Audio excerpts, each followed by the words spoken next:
All right, so an egg's journey, how it gets out of the ovary and fertilized or not fertilized. So we said one egg is released from each or from its follicle each month. Remember, we said that multiple eggs are going to try to grow, but only one gets released. It's going to travel through the fallopian tube.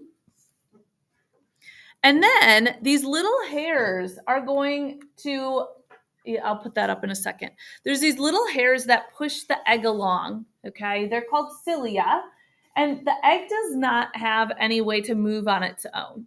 Sperm, we're going to see when we see a picture of a sperm, it has a little tail and it can swim. Eggs can't move on their own. So there are these little hairs along the fallopian tube that kind of push it along. So there's your next bullet point.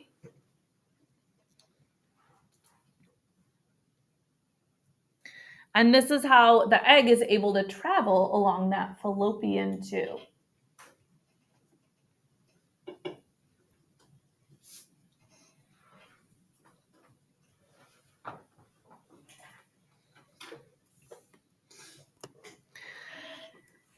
Now, as this egg is traveling, it can only survive for 24 hours, okay? So it has to be fertilized in the fallopian tube within 24 hours or it dies. It only has enough food to basically survive for 24 hours. So the sperm have to come, and the sperm are here, and they're coming in the fallopian tube, and you can see them over here, and they are going to actually, one sperm is going to inject its DNA into the egg. So remember, the egg has 23 chromosomes, sperm has 23 chromosomes, so it's going to make 46. So this is your next bullet point. The egg must be fertilized in the fallopian tube within 24 hours. Regardless of whether it's fertilized or not, it's still going to travel along the fallopian tube. So if it's fertilized, it'll have 46 chromosomes. If it's not, it'll just have 23, and it won't have any chance of turning into a human.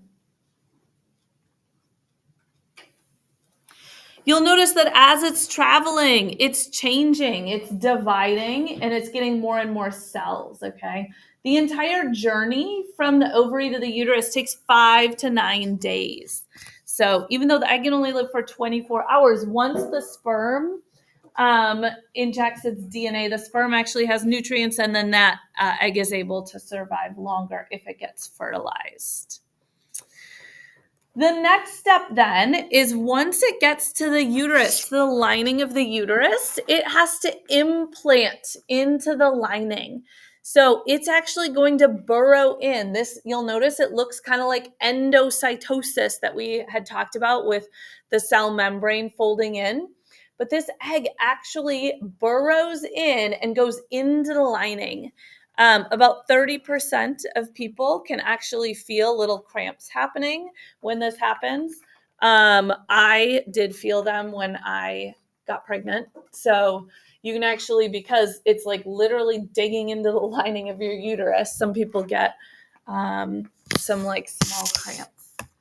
So once fertilized, the egg implants into the endometrium, which is the lining of the uterus. This lining is going to keep it safe. And it can really implant anywhere into that lining. There's not like a specific spot that it has to implant or not. Sometimes it will implant into the wrong part, like in the fallopian tube, and we'll talk about that later.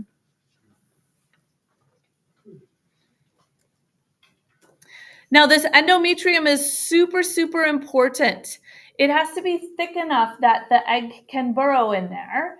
And then it also has all these blood vessels. So the blue and the red little squiggly lines there are the blood vessels. This is kind of as the egg is starting to implant.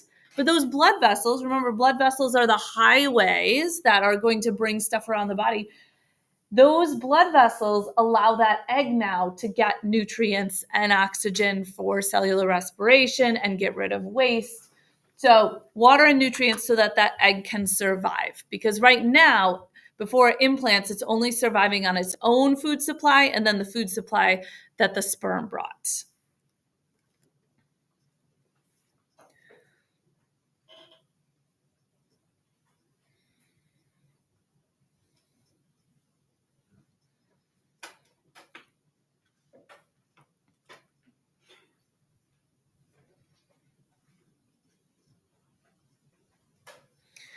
Now, let's say the egg didn't get fertilized. It's still going to go to the uterus. It's just not going to burrow into the lining. And instead, it's going to just disintegrate. And now our lining doesn't need to be really thick for that egg to burrow in because the egg didn't get fertilized. So that lining is going to get shed. And that lining, when it gets shed as blood, which is when somebody menstruates or has their period. So it's really that lining, because remember the egg is itty bitty, so that egg itself is not like the blood. It's really the lining of that uterus that's no longer needed.